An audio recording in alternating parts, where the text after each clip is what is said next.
There are some genres that are pretty difficult to adjust an iPhone control scheme to, and one of these is the shoot 'em up and its sibling, the side-scrolling shooter. Maybe we should call these Triple S games.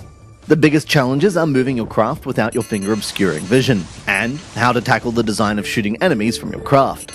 Now, there are many entries on the App Store that have solved these problems adequately enough to create an enjoyable experience, and there are those that haven't really considered these issues.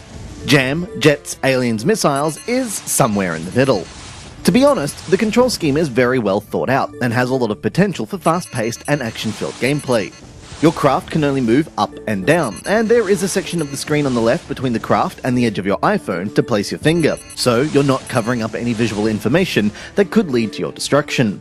Shooting is accomplished via a lock-on system. Streams of enemies will float out from the right, and by running a finger over them, a lock-on will be engaged, with missiles jetting out in a dance of destruction upon lifting your digit off the game field. So far, so good, right? Well, it's then in the design of everything else that the game starts to flounder.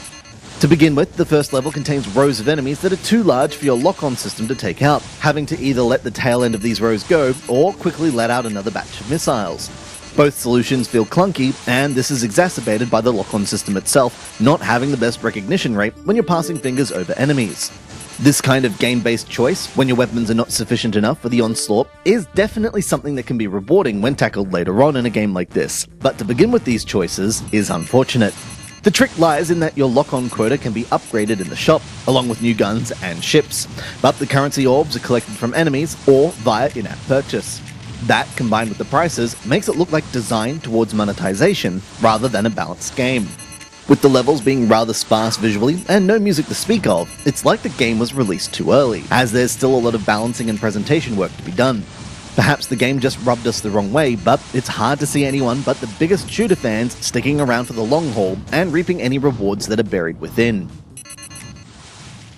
This has been Andrew with AppSpy.com.